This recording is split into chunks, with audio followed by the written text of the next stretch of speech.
Hi friends, இன்றைக்கி நம்ம பார்க்க போகிற ரெசிபி கேரட் குழி பணியாரம். இது வந்து ஒரு ரொம்ப சிம்பிளான ஹெல்த்தியான பிரேக்ஃபாஸ்ட் ரெசிபி. ரொம்ப நல்லாயிருக்கும். வாங்க எப்படி செய்யலாங்கிறத பார்க்கலாம். அதுக்கு தேவையான இன்க்ரீடியன்ஸ் பார்த்துக்கலாம். நார்மலாக நம்ம வீட்டில் வச்சுருக்க இட்லி தோசை மாவு தான். நான் வந்துட்டு உளுத்தம்பருப்பு அரிசி வந்துட்டு 1:4 ரேஷியோவில் எடுத்திருக்கேன். அதாவது 1 கப் உளுத்தம்பருப்புக்கு 4 கப் அரிசி, அப்புறம் கொஞ்சமாக வெந்தயம் எல்லாம் ஊற வச்சு அரைச்சி மாவு புளிக்க வச்சு ரெடி பண்ணி வச்சுருக்கேன்.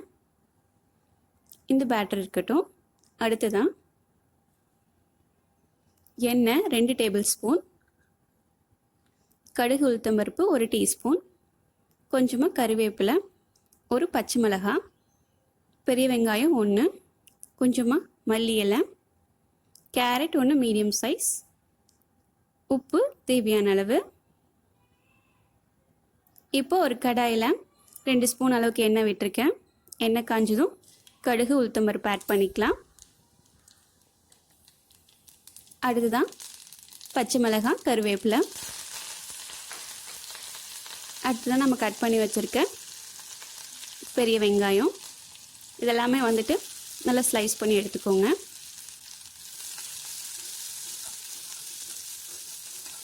இப்போ வெங்காயம் நல்லா வந்துட்டு கோல்டன் ப்ரௌன் கலர் ஆகிற வரைக்கும் வதக்கிக்கலாம்.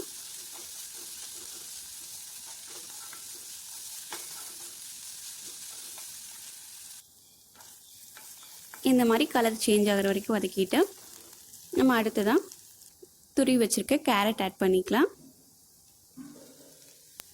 கேரட் ஆட் பண்ணிவிட்டு அதுக்கு தேவையான அளவுக்கு உப்பு, இந்த மாவுக்கு தனியாக உப்பு போட்டு வச்சுருக்கேன். ஸோ இந்த மிக்சருக்கு தேவையான அளவுக்கு உப்பு மட்டும் போட்டு நல்லா ஒரு 2லேருந்து 3 நிமிஷம் வரைக்கும் கேரட்டை நல்லா வதக்கிக்கலாம். தண்ணி எதுவும் ஆட் பண்ண வேண்டாம். இந்த கேரட் கலர் வந்துட்டு கொஞ்சம் லைட்டாக சேஞ்ச் ஆகும். அந்த ஸ்டேஜில் ஃபைனலாக நம்ம எடுத்து வச்சுருக்க மல்லி இலை போட்டு நல்லா மிக்ஸ் பண்ணி எடுத்துக்கலாம். இப்போ இது ரெடி ஆயிடுச்சு.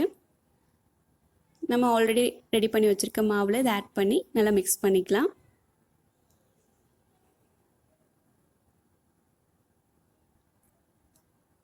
கொஞ்சம் கொஞ்சமாக ஆட் பண்ணிவிட்டு அந்த கன்சிஸ்டன்சி பொறுத்து வேணால் ஆட் பண்ணிக்கலாம். போட்டு நல்லா மிக்ஸ் பண்ணிக்கலாம். கொஞ்சம் பேட்டர் வந்து திக்காக இருக்கிற மாதிரி இருக்கும். நம்ம வேணும் அப்படின்னா தண்ணி ஆட் பண்ணிக்கலாம். இப்போ நான் கம்ப்ளீட்டாகவே போட்டு மிக்ஸ் பண்ணிக்கிறேன். நல்லா மிக்ஸ் பண்ணிவிட்டு தேவை அப்படின்னா தண்ணி ஆட் பண்ணி மிக்ஸ் பண்ணிக்கலாம்.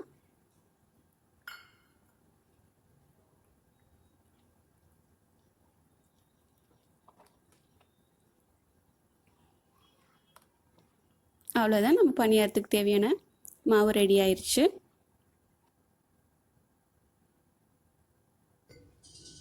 இப்போ நம்ம பணியாரம் கல்லில் கொஞ்சம் கொஞ்சமாக எண்ணெய் விட்டுக்கலாம். இப்போ இந்த பேட்டர் வந்து எல்லாத்துலேயும் போட்டு பணியாரம் ரெடி பண்ணிக்கலாம். கொஞ்சம் கொஞ்சமாக ஆட் பண்ணிக்கலாம். நிறைய ஆட் பண்ணோம் அப்படின்னா உள்ளெல்லாம் சீக்கிரம் வேகாது. ஸோ நான் சின்ன சின்ன பணியாரமாக தான் எடுத்துக்கிறேன். இந்த ஆயில் விட்டு நம்ம போட்டோம் அப்படின்னா தான் இந்த அவுட்டர் லேயர் வந்து கிறிஸ்பியாகவும் உள்ளே வந்து நல்லா சாஃப்டாகவும் நம்மளுக்கு கிடைக்கும். நல்லா வேகிறதுக்கு டைம் கொடுக்கணும். நம்ம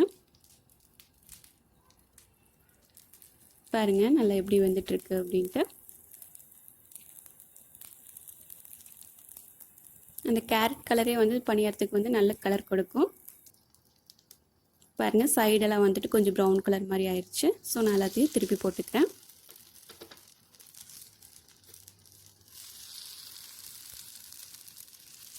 இந்த மாதிரி நல்லா ப்ரௌன் கலராக 2 சைடும் நல்லா வந்துட்டு குக் பண்ணி எடுத்துக்கலாம்.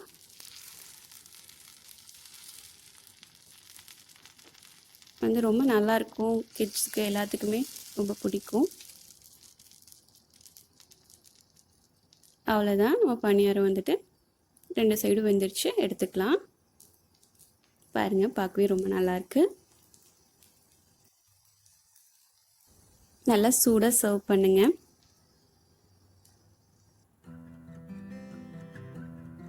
பாருங்கள், நம்ம பனியாரம் ரொம்ப நல்லா ரெடி ஆயிடுச்சு. ஒரு நல்ல ஒரு பிரேக்ஃபாஸ்ட் ரெசிபி. கண்டிப்பாக ட்ரை பண்ணி பாருங்கள்.